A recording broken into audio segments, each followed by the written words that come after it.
Always check the gas to make sure you have enough for the day. Check the oil, add oil if needed before operation. Okay, safety first. Make sure all valves are closed. Make sure this valve is in the upper position, closed position. Pushing it down here is in the open position. Make sure all the hydraulic valves are in the neutral position. This is for discharge, neutral, reverse. Make sure all the water valves are closed. Water valves over there, closed. Walk up to the front. Make sure the agitator valve is in the neutral position.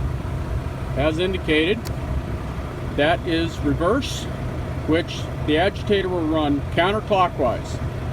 Push it the other way, and it runs clockwise, and it discharges, pushes material to the outlet. This mixer has a helical ribbon which will push material forward and reverse inside the tank. Then, once everything is checked, start the engine. Pull the choke, and push the choke in. Control speed of the unit with the throttle only. Do not mess with any of the hydraulics. Reverse the agitator so it runs in a counterclockwise rotation.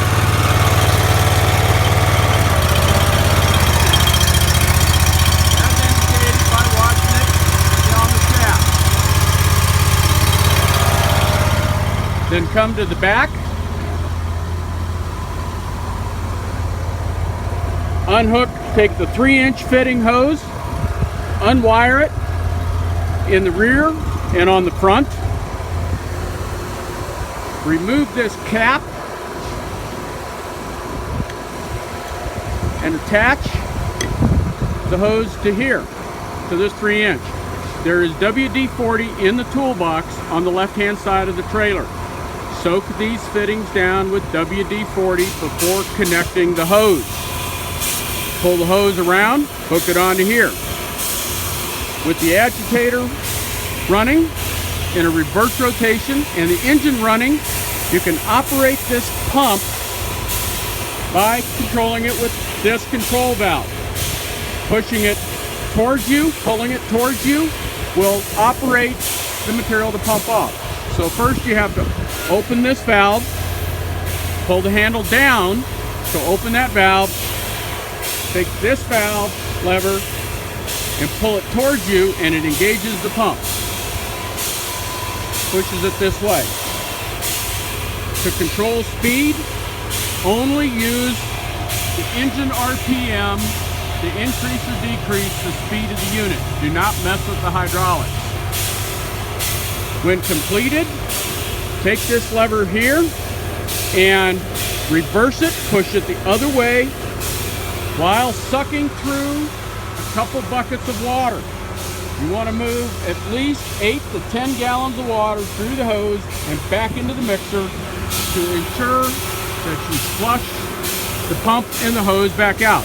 Shut this valve into the neutral position and close the material valve going to the tank, which is always in the up position.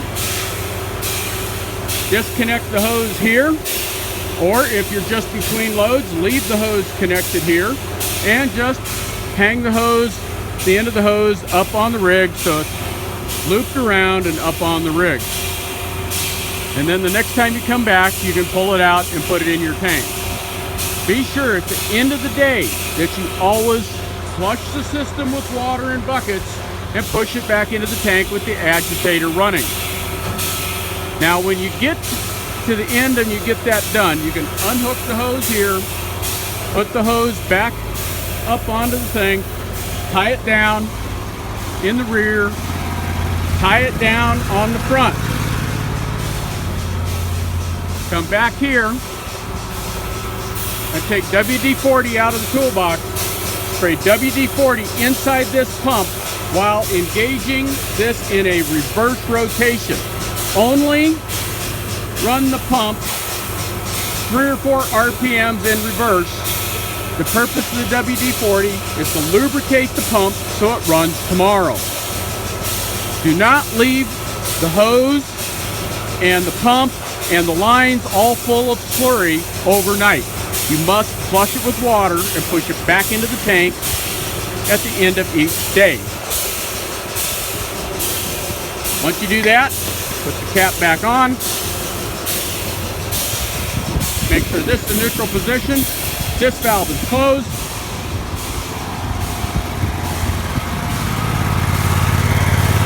Take this valve, turn it off. Shut the motor off. You're good to go as long as everything is put together and lubed up and the hoses are back on the machine.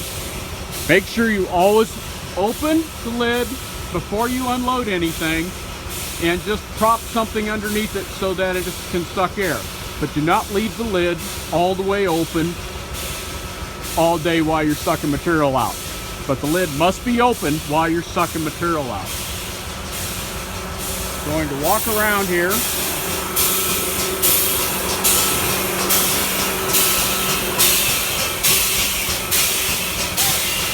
This tank has about 80 gallons of water in it.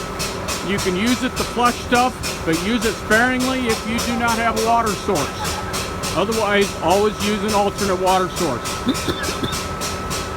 This water tank is only designed to flush the pump and the hose one time. Remember that, one time. How many gallons you got in there? The toolbox is here on the left-hand side of the machine. There is a key here to keep it from popping open. There's WD-40, a grease gun, a pipe wrench, a spare cap, and a small sledgehammer in there, and enough miscellaneous tools to do minor maintenance and repairs to this rig. You are responsible to return these tools or you will be charged for them. It is important that these wood pads are on this truck and they are used underneath the landing gear whenever putting the landing gear down and using the trailer as a stationary tank source. Also important that the spare tire is secure and the air hoses, if on the truck, are also secure as well. That concludes rudimentary training of the DISSCO Paviseal delivery tank.